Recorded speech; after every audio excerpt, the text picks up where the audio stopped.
내 집은 기도하는 집이라는 제목으로 하나님 말씀 전하겠습니다. 어떤 남자가 일요일에 친구와 함께 골프를 치러 가기로 했답니다.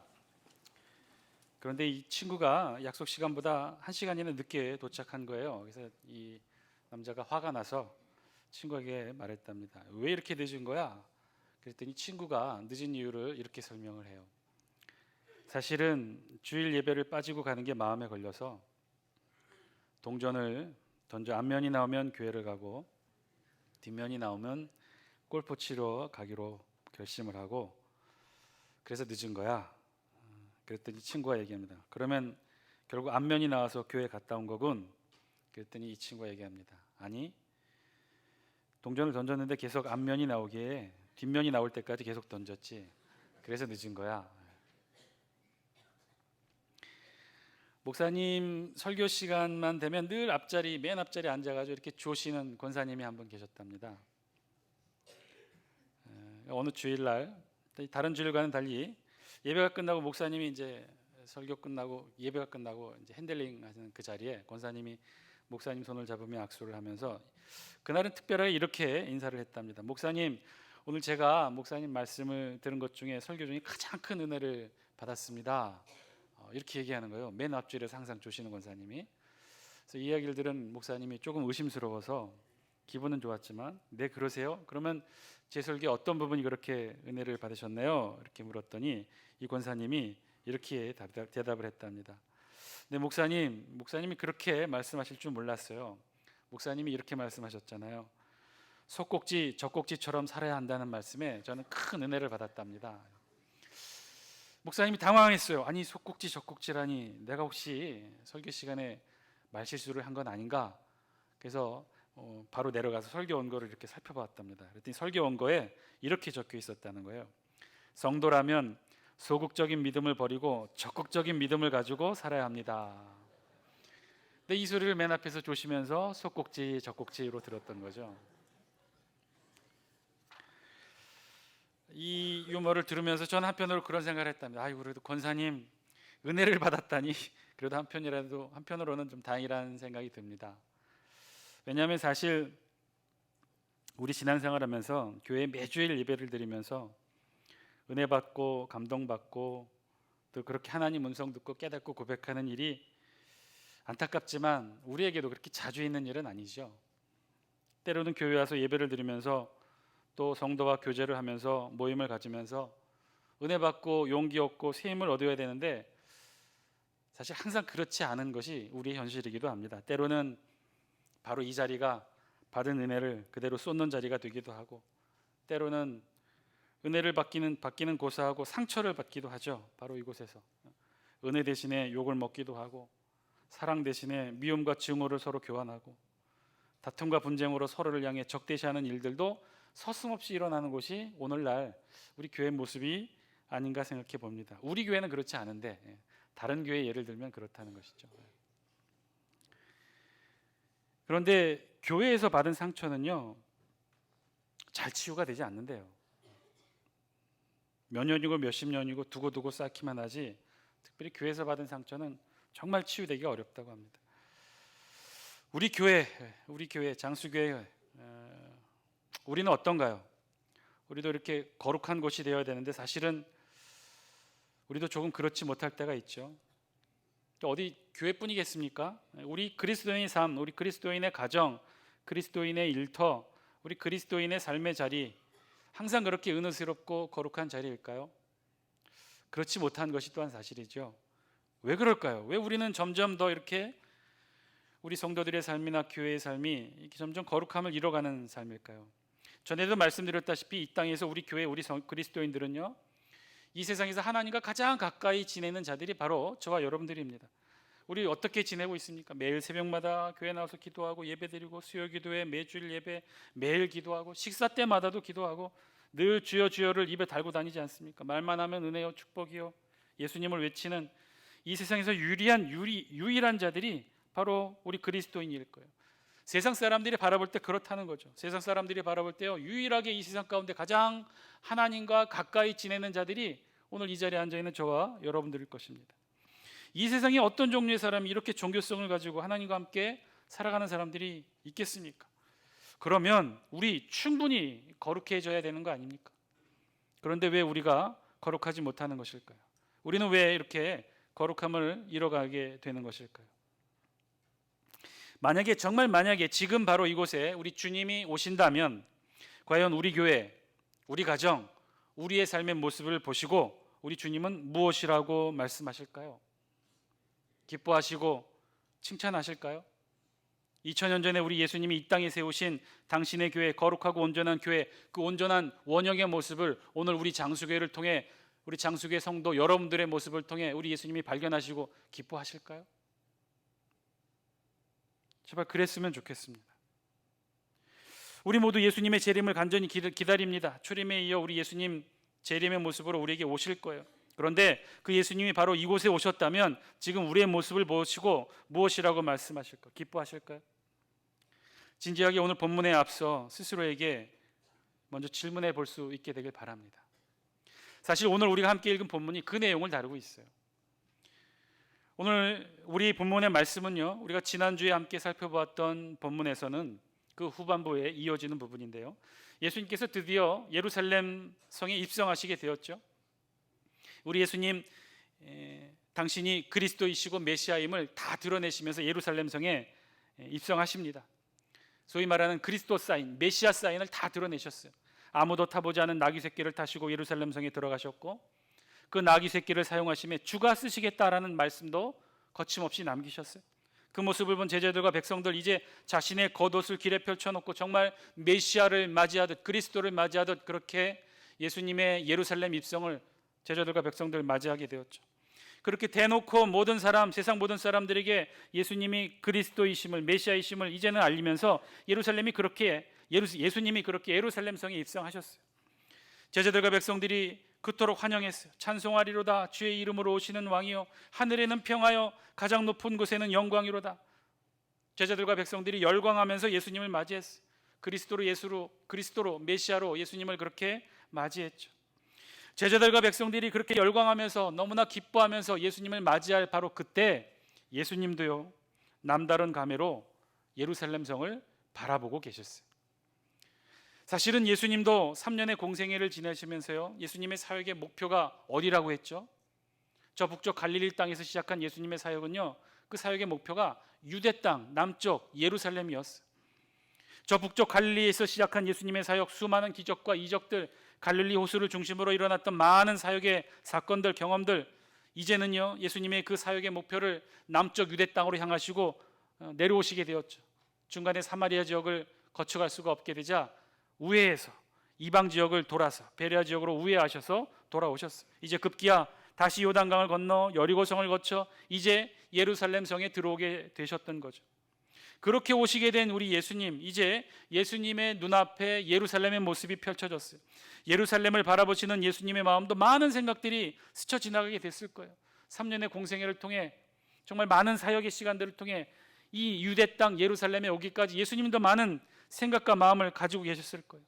그토록 오랜 시간 예루살렘을 향해 오셨는데 과연 예수님의 눈에 비친 예루살렘의 모습은 어떠했을까요? 예수님의 눈에 비친 예수님의 모습은 어떤 모습이었을까요? 오늘 성경에 예루살렘에 대한 예수님의 첫 번째 감회는요, 눈물이었다라고 기록합니다. 우리 다 함께 41절 말씀 한번 영상을 통해 함께 읽겠습니다. 시작. 가까이 오사 성을 보시고 우시며. 아멘.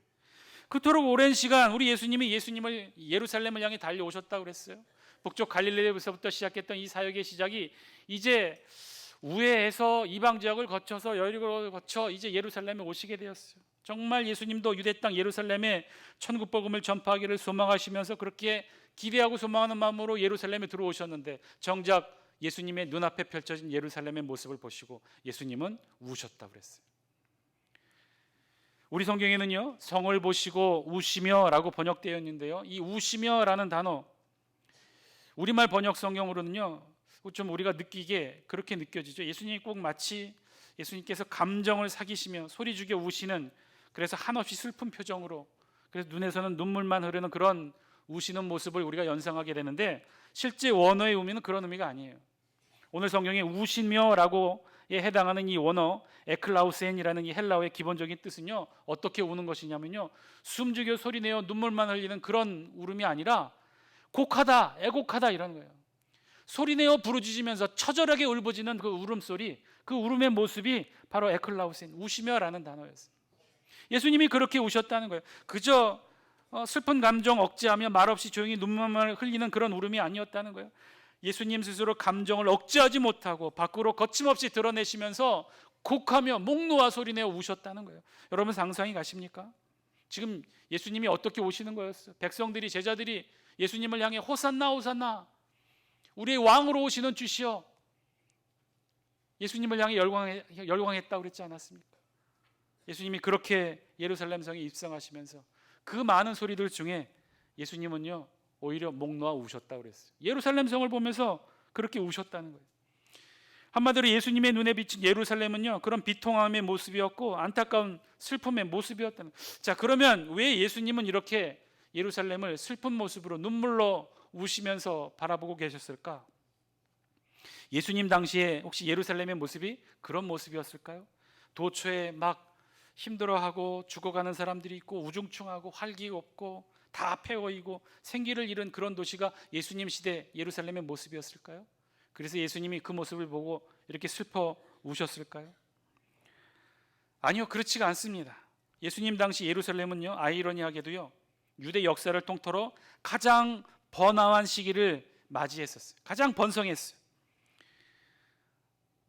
이방인 출신으로 에돔 족속으로 로마의 힘을 등에 업고 이방인 최초로 유대의 왕이 된 헤롯은요, 자신의 정치적 기반이 없게 되자 그것을 무엇으로 메꿨냐면요, 도시 전체를 화려한 헬라의 건축물로 다 장식해 버렸어요. 곳곳에 헬라 건축물을 지었어요.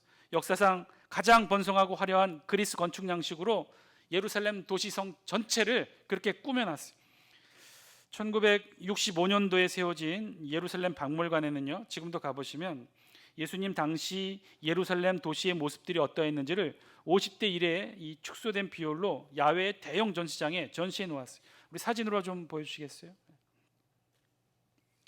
저게 예루살렘 성 도시 안의 모습이에요. 우리 상상도 못할, 됐어요. 오밀조밀한 모습으로 지금도 마찬가지겠지만 당시에도 가장 조밀한 지역이었어요. 최대한 밀집한 지역이었고 최고의 건축 양식으로 도시 전체를 그렇게 건설했어요. 그리고 그 다음 사진 보여주실래요? 저게 보이는 헤롯 대성전이에요. 당시 성전이었어요. 성전의 모습이에요. 다음 사진 또 보여주실래요? 예루살렘 성 전체의 가장 큰 면적을 차지하면서 가장 웅대하고 멋진 건물로 지어진 것이 바로 예루살렘 대성전, 헤롯 대성전이라 불리는 성전이었어요. 예루살렘 성 전체는요, 가장 화려했어요. 한마디로 예루살렘 성의 도시, 성 안의 풍경은요, 불쌍하고 못살고 생기 없고 그래서 폐허가 된 그런 도시의 모습이 아니었다는 거예요. 예수님은 그런 모습을 보고 목 놓아 우신 것이 아니었다는 거예요. 그야말로 바벨론 포로기 이후 유대 땅 예루살렘은요, 솔직히 다윗과 솔로몬 이후 제2의 중흥기를 맞이할 정도로 굉장히 번성했어요. 그 번성함의 이유도요, 상당히 아이러니해요. 당시 유대의 경제력이 그만큼 좋아서 그렇게 번성했느냐? 아니에요. 절대 그럴 수가 없었어요. 다윗과 솔로몬 시대처럼 정치적으로 외교적으로 힘이 있어서 그랬느냐? 독립국가에서 그랬느냐? 아니요, 그렇지도 않았어요. 당연했겠지요. 당시 유대 땅은요, 로마의 식민지에 불과했어요. 로마의 끊임없는 착취에 시달려야 했어요. 그런 유대가 어떻게 경제적 부흥기, 전성기를 맞이할 수 있었겠어요? 이유는요, 다른 데 있었어요. 아이러니하게도 예수님 당시 예루살렘이 번성했던 이유는요, 헤롯이 정치를 잘해서가 아니라 전 세계에 흩어져 있던 디아스포라 유대인이 해마다 명절마다, 아니 꼭 명절이 아니더라도 성지 순례차 예루살렘을 방문하게 되었고, 이 전 세계에 흩어져 있던 디아스포라 유대인들에 의해 예루살렘 경제가 풍성하게 돌아가고 있었다는 거예요. 바벨론 포로기 전후로 시작해서 전 세계에 흩어진 유대인들, 유대 땅에 어려움과 전쟁이 있을 때마다, 힘들고 어려울 때마다, 종교적 박해가 있을 때마다, 정치적으로 어려울 때마다 이 유대 땅 유대인들이 전 세계로 흩어져 있었어요. 그런 그 숫자가 예수님 당시에는 절정을 이루었고, 이들이 예루살렘을 방문하는 일이 1년 내내 있었다는 거예요. 결국은 아이러니하게도 핍박으로, 정치적 어려움으로 고국을 떠나야 했던 유대인들에 의해 가장 어려웠어야 하는 로마의 식민지 시기, 예수님 당시에 오히려 예루살렘은요, 번성함을 누리고 있었다는 거예요. 어느 정도 번성했느냐? 그 사진으로 보셨다시피 그 예루살렘 성 안에 그 조밀한 그 밀집 지역 안에 예루살렘 성 평상시 인구가 10만을 넘었어요. 10만. 우리 장수읍의 인구가 얼마죠? 8천이 조금 넘는다고 들었습니다. 참, 예. 장수구는 2만이고 장수읍의 인구는 8천을 넘는다고 했어요. 이 예루살렘 성의 인구가 10만이었고요. 명절을 겹친 시기 전 세계 디아스포라 유대인들이 이스라엘 전역에서 몰려온 순례객들로 명절 시기가 되면요, 예루살렘 성은 100만을 윗돌았다 그래요. 100만. 그 좁은 지역에 명절 시기에는요, 예루살렘 성지 순례 오는 순례객들이 예루살렘에 와서 성지 순례하고 성 안에서 못 잤어요. 아예 숙박의 공간이 아예 없었어요. 잠은 을에 맞은편 성을 나와서 맞은편 감난산에서 노숙했어요. 그렇게 번창했어요. 전 세계에서 가져온 온갖 화폐, 여행객들이 가져온 온갖 물품, 이들을 상대로 한 장사치들의 장사. 한마디로 예수님 당시 예루살렘은요, 가장 번화하고 번성했던 시기. 그런데 지금 우리 예수님이 그 예루살렘을 보시고 우셨다는 거예요. 그것도 소리내어 울부짖으며 우셨다는 거예요. 그 이유가 무엇이었을까요? 예수님은 왜 예루살렘을 보시고 그렇게 목 놓아 우셨을까요? 그 이유를 우리 성경은 43절, 44절에 연이어 기록합니다. 우리 다 함께 영상을 통해 43절, 44절 읽겠습니다. 시작. 날이 이를지라 내 원수들이 토돈을 쌓고 너를 둘러 사면으로 가두고 또 너와 및 그 가운데 있는 내 자식들을 땅에 메어치며 돌 하나도 돌 위에 남기지 아니하리니 이는 내가 보살핌 받는 날을 알지 못함을 이남이니라 하시니라. 아멘. 예수님이 우셨던 이유는요, 지금 예수님 당시 예루살렘의 모습에 번창함을 보시고 우셨던 것이 아니라 정확히는요, 먼 훗날 있게 될 예수님 사후 40년 후 AD 70년경에 예루살렘에 있게 될 예루살렘 멸망 사건을 보시고 예수님이 우셨던 거예요. 예수님 눈에는요, 화려하고 번성했던 예루살렘 시가지의 모습들과 오버랩 겹쳐지면서 40년 뒤에 있게 될 예루살렘 성의 멸망의 사건들을 예수님은 보셨던 거예요. 그래서 우셨던 거예요. AD 70년에 있었던 예루살렘 멸망 사건, 날이 이를지라 내 원수들이 토돈을 쌓고 토성을 쌓고 너를 둘러 사면으로 가두고 포위하고, 내 원수들이라고 지칭한 이들은 정확히 누구냐면요, AD 70년 예수님 사후 40년 후에 유대 땅에 침략해온 로마 최정예 군이에요. 정확하게는 로마 황제 베스파시아누스의 아들 티투스 장군이 이끄는 로마 최정예 병력 제4개의 군단이에요. 6만 명의 로마군 숫자와 지역 현지에서 징발한 군인들로 이루어진 10만여 군대, 로마 군들이 예루살렘을 포위했어요. 어떻게 로마 군인들이 예루살렘에 있는 유대인들을 학살했느냐? 우리 성경에 있는 표현, 예수님의 표현에 의하면 이렇게 했다는 거예요. 또 너와 및 그 가운데 있는 내 자식들을 땅에 메어치며 돌 하나도 돌 위에 남기지 아니하리. 예수님이 예루살렘 멸망을 예언했던 대표적인 말씀이시죠.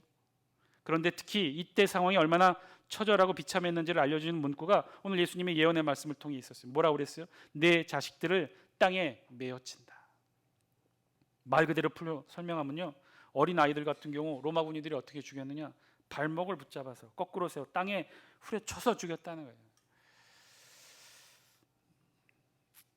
이 캄보디아 내전 당시를 기록하고 있는 이 박물관에 가보면요, 킬링필드 현장 가운데 크메르 루즈군이 당시 어떻게 학살했는지 그 모습들을 기록해 놓은 자료 전시관이 있어요. 총도 아깝고 칼도 아깝다고 해서 어린아이를 어떻게 죽였냐면요, 거기 기념관에 보면 나무가 있는데 그 옆에 사진이 있어요. 사진 한 장 보여주실래요? 아이를 발목을 잡아 들어서 나무에 머리를 쳐 죽였다는 거예요. 크메르 루즈군, 당시 정치와 사상의 차이가 이런 사륙을 만들어내서 킬링필드라는 그런 인류 역사상 정말 있을 수 없는 그런 참혹한 사륙의 현장을 만들어 왔는데요. 그런데 2000년 전 유대 땅에도요, 그런 참상이 일어났다는 거예요. 로마 군인들이 유대인들의 자식들을 들어서 발목을 잡아 땅에 메어 쳐서 죽이는, 잔혹하게 죽이는 그런 사륙이 일어났다는 거예요, 유대 땅에. 그래서 돌 하나도 돌 위에 남지 않는 처절한 멸망의 사건이 예루살렘 성에 일어났다는 거예요. 그래서 예수님은요, 40년 후에 일어날 그 참상을 예견하시고 눈물 흘리며 우셨다는 거예요. 그러면 로마는요, 왜 이렇게까지 잔혹하게 유대를 멸망시켰을까? 다행히도 당시 로마군과 함께 예루살렘 함락을 지켜보았던 한 인물이 있었어요. 유대의 장군이고 나중에 갈릴리 전투에서 유대군을 이끌고 로마군과 싸우다 결국 패해서 투항한 채 로마군의 통역 역할을 담당했던 군인이자 역사학자였던 요세푸스라는 사람이 그 기록을 다 적습니다. 예루살렘 멸망 당시 로마군과 함께 예루살렘에 진입해서 통역 역할을 맡았어요. 그리고 모든 것들을 다 하나하나 기록해서 유대 전쟁사라는 책을 남기게 됩니다. 그 책에 보면 왜 이토록 잔혹하게 로마군이 예루살렘을 멸망시켰는지 몇 가지 이유에 대해서 기록하고 있어요. 기본적으로 아까 말씀드렸다시피 예루살렘의 인구는 10만 정도로 이미 많은 인구였어요. 당시 명절이 겹치면 예루살렘 외곽의 인구에 전 세계 인구까지 합쳐서 100만을 윗돌게 되는데 마침 로마군이 예루살렘을 침략했을 당시 유대가 명절을 겪고 있었고 이 100만이 넘는 숫자가 다 예루살렘 성 안에 밀집하게 됐다는 거예요. 로마군의 포위를 피해 예루살렘 성에 밀집한 이 100만의 유대인들 4개월 동안 포위를 하고 있었는데요. 4개월간 10만도 사실은 예루살렘 성이 수용할 수 있는 숫자가 아니었어요. 식량이나 물이. 근데 100만이 있었으니 4개월을 버텨내지 못했겠죠. 매일 밤 굶어서 죽는 사람들이 요세푸스 유대 전쟁사 기록에 의하면요, 성 안에서 굶어 죽은 사람들을 성 밖으로 던진 시체가 60만 명에 가까웠더래요. 60만 명. 요세푸스의 기록에 의하면. 그런데 사실 요세푸스의 기록에 의하면요, 로마군은 이렇게까지 잔혹하게 살육할 계획은 없었다고 해요. 근데 통역이었던 요세푸스를 통해 로마군은 계속해서 투항을 권유를 했고 실제로 투항한 유대인들은요, 어렵게 이 예루살렘 성벽을 넘어서 로마군으로 투항했던 유대인들은 로마군의 배려로 새로운 삶의 터전을 구해 정착시키는 일도 했다고 해요. 그런데 이 투항에서 정착한 유대인들을 지켜보았던 로마군인들에게 이 유대인에게 특별한 모습이 보였다는 거예요. 정말 4개월 동안 굶어서 빼짝 마른 상태로 투항해온 이 유대인들을 잘 보살펴서 정착지에 나려놨더니 이 사람들이 제일 먼저 어디를 갔냐면 화장실에 가서 용변을 보기 시작했다는 거예요. 정말 힘들게 몇 시간에 걸쳐서 용변을 보고 그 용변을 막 뒤져서 뭔가를 꺼내낸다는 거예요. 알고 봤더니 금은보화, 예루살렘 성 안에서 있었던 모든 유대인들 특징처럼 모든 금은보화를 다 돈으로 바꿔서 금은보화로 바꿔서 자신의 재화를 다 바꿔서 몸 안에 감춰서 가지고 나왔다는 거예요. 그리고 정착지에 가서 그것을 꺼내서 그것으로 새 삶을 시작했다는 거예요. 그걸 로마군이 봤어요. 어떻게 됐을까요? 이후 진짜 사륙이 시작이 됩니다.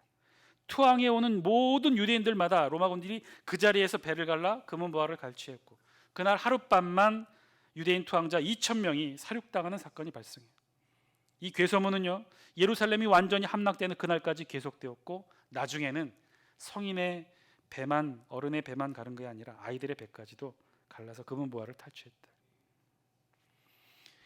아이러니하게도 이 처참한 사륙은요, 로마군에게서만 일어나는 것이 아니었어요. 그런 투항하는 사람들을 성 안에서는 유대의 군인들이 투항하지 못하도록 다 죽였어요. 유대의 칼을 피해 어렵게 성벽을 넘어 투항해온 유대인들은 로마 군인들에 잡혀서 배를 갈라는 그런 사륙을 당했던 것이죠. 그래서 결국 어떻게 됐느냐, 100만의 유대인들이, 예루살렘 성 안에 갇혀 있었던 100만의 유대인들이 결국 살아서 로마군의 포로로 결국은 마지막까지 로마로 끌려간 숫자는 6만 명에 불과했다. 6만 명. 얼마나 많은 사람들이 예루살렘 멸망 시기에 죽었는지 그 참담한 상황을 그 숫자가 알려주고 있는 것이죠. 결국 포로가 된 6만 명의 이 유대인들과 전리품으로 약탈한 금은보화를 가지고 이 로마군 장군 티투스는요, 로마로 입성합니다. 그리고 로마로 가서 무엇을 건설해요? 우리가 잘 아는 대로 로마의 원형 경기장 콜로세움을 지어요. 사진 한 장 보여주실래요? 지금도 남아있는 저 어마어마한 역사적 건물이 유대인 포로 6만 명과 유대에서 가져온 금은보화로 만든 거예요. 저 콜로세움 경기장 한쪽 구석에 보면 전시관이 있는데 전시관에 부조물이 있어요. 저 부조물은 뭘 형상화했냐면 로마 장군 티투스가 유대를 멸망시키고 그 승리로 개선문을 통과했던 모습을 그려낸 거예요. 저들이 들고 왔던 금은보화 중에 여러분 눈에 낯익은 거 보이시나요? 저게 뭐죠? 촛대, 금촛대. 메노라라고 하는 저 금촛대. 저 어디서 가져온 거예요? 예루살렘 성전에서 가져온 거예요. 저거 가지고 로마로 가서 6만여 포로들과 함께 콜로세움 지었던 거죠. 예루살렘 성에 들어서자마자 예수님의 눈에는요, 그 많던 호산나를 외치는 자들, 찬송하리로다 주의 이름으로 오시는 왕이요 하늘에는 평화요 가장 높은 곳에는 영광이로다 라고 외치는 자들의 모습 뒤로 40년 후에 저들이 당할 예루살렘 멸망의 참상을 예수님이 보셨던 거예요. 그래서 예수님 눈물을 흘리셨죠. 그래서 그곳에서 예수님은요, 제자들과 백성들의 환호를 들으면서 목 놓아 울부짖으신 거예요. 사랑하는 장수교 성도 여러분, 2000년 전 예루살렘이 그러했습니다. 예수님의 눈에 비친 거룩한 도시 예루살렘이 그러했어요. 예수님이 목 놓아 울부짖어야 했던 도시 예루살렘, 하나님의 거룩한 도성 예루살렘인데 왜 예루살렘이 이렇게 변하게 된 것이죠? 왜 예수님이 그토록 기다렸던 예루살렘이 왜 이렇게 된 것이죠? 무엇 때문에 이런 끔찍한 일들이 예루살렘 땅에 일어나게 된 것이죠? 우리 성경에는요, 별다른 부연 설명 없이 그저 담담히 다음의 기록을 이어갑니다. 우리 45절 46절 말씀 영상을 통해 함께 읽습니다. 시작. 성전에 들어가사 저들을 내쫓으시며 그들에게 이르시되 기록된 바 내 집은 기도하는 집이 되리라 하였건 너희는 강도의 소굴을 만들었도다 하시니라. 아멘. 예수님이 들어가신 성전의 부분은요, 이방인의 뜰이었어요. 전에도 말씀드렸다시피 이방인의 뜰은요, 이방인을 위해 배려해 놓은 곳이 아니라 이방인들은 더 이상 들어갈 수 없는 곳을 뜻했어요. 그래서 이 이방인의 뜰에는요, 이방인들뿐만 아니라 모든 사람들이 가까이서 예루살렘 성전을 볼 수 있는 곳이었고, 그래서 성전에 필요한 모든 물건과 돈을 바꾸는 환전상들이 장사하는 장터가 되었어요. 예수님은 그 장사치들의 상을 엎으시고 노끈으로 채찍을 만드시며 휘두르시며 장사하는 자들을 내쫓으신 거예요. 그리고 선언하듯 말씀하십니다. 내 집은 기도하는 집이 되리라. 성전은 기도하는 집이 되어야 되는데 예수님이 본 성전의 모습은 그러하지 못했다는 거예요. 강도의 소굴이 되었다는 거예요. 장사치들의 소굴이 되었다는 거예요. 예수님이 보신 당시의 성전, 예루살렘 성전, 헤롯 대성전은요, 거룩함을 잃어버린 곳, 강도의 소굴이 되었던 것이에요. 예루살렘 성, 그 성의 거룩함을 지키고 담아내야 될 핵심이 예루살렘 성전이었는데 그 성전에 거룩함이 없었던 거예요. 거룩함을 잃어버렸던 거예요. 기도하는 집이 되지 못했고 강도의 소굴이 되었고 장사치들이 장사하는 그 터전이 되었던 것이죠. 그래서 예루살렘 성이 참담한 멸망을 겪게 되었다라고 우리 성경은 아무 설명 없이 담담히 기록하고 있어요. 사랑하는 장수교 성도 여러분, 오늘 말씀을 통해 저와 여러분들을 향한 하나님의 음성 들을 수 있게 되길 바랍니다. 예루살렘 성전이 거룩함을 잃게 되자 예루살렘 성 전체가 멸망하고 말았다는 거예요. 하나님의 성전을 기도하는 집으로 만들지 못하고 강도의 소굴이 되자 예루살렘 성 전체가 멸망하게 되었다는 거예요. 사랑하는 장수교 성도 여러분, 성전이 거룩함을 잃게 되면요, 성이, 도시가 무너지게 된다는 거예요. 우리가 거룩함을 잃게 되면 우리의 도시가, 우리의 나라가 무너지게 된다는 거예요. 말씀을 통해 2000년 전의 모습을 오늘 저와 여러분들에게 보여주시는 그 하나님의 메시지를 깨닫게 되기를 바랍니다. 예루살렘이 그러했어요. 여러분, 다른 도시도 아닌 예루살렘이 그랬어요. 빌립보도 아니고요, 안디옥도 아니에요. 예루살렘이 그랬다는 거예요. 하나님의 거룩한 도성 예루살렘이 모세의 장막, 솔로몬의 성전, 수룹바벨 성전, 헤롯 대성전이 있었던 그 예루살렘이 그렇게 무너지게 됐다는 거예요. 무엇 때문에? 성전이 거룩함을 잃어버렸기 때문에, 기도하는 집이 강도의 소굴이 되었기 때문에. 그 하나님의 도성 예루살렘도요, 예루살렘 성전이 거룩함을 지켜내지 못해서 그렇게 무너지게 되었다는 거예요. 하물며 지금 우리도 우리의 거룩함을 지켜내지 못한다면 우리도 그렇게 무너질 수밖에 없지 않을까요? 사랑하는 장수교 성도 여러분, 붙들고 지켜낼 수 있게 되길 바랍니다. 하나님이 저와 여러분들에게 주신 그 거룩함, 장수교의 거룩함, 우리 장수교의 성도로서의 삶의 거룩함 붙들고 지켜내시기 바랍니다. 우리가 무너지면요, 우리 가정이 무너지는 것이고 우리 일터가 무너지게 되고 우리 장수지역이 무너지게 됩니다. 우리 장수교회가 무너지면요, 이 나라가 무너지고 이 민족이 무너지고 이 전 세계가 무너지게 될 것입니다. 대림절을 맞아 다시 우리의 신앙을 점검할 수 있었으면 좋겠어요. 우리 안에 잃어버린 거룩함이 있다면 다시 추스르기 바랍니다. 말씀으로, 거룩함으로, 기도로, 찬양으로, 예배로, 우리의 헌신과 봉사의 자리로 다시 우리의 신앙과 마땅히 지켜내야 될 거룩함들을 지켜내시는 여러분 되시길 바랍니다. 지쳤다고 하지 마세요. 힘들다고 하지도 마세요. 우리가 무너지면 우리 가정이, 우리 일터가, 우리 지역이, 우리 자녀들의 앞날이 무너지게 될 것입니다. 우리 이 교회가 무너지면 이 민족과 이 나라가 무너집니다. 다시 추스리고 다시 힘을 내서 우리 신앙, 우리의 열정, 우리 봉사, 우리 헌신으로 하나님이 우리에게 주신 거룩함을 지켜내시는 여러분 되시길 바랍니다. 우리 몫의 소명, 거룩함을 잘 지켜내야 되는 우리 몫의 소명과 사명 잘 지켜내시기 바랍니다. 우리의 거룩함이 우리 삶의 안전이고 우리 삶의 행복일 줄 믿습니다. 끝까지 헌신하시고 충성하고 봉사하고, 그래서 우리의 신앙의 거룩함을 지켜내는 저와 여러분들이 다 되시기를 주의 이름으로 간절히 축원드립니다. 기도하겠습니다.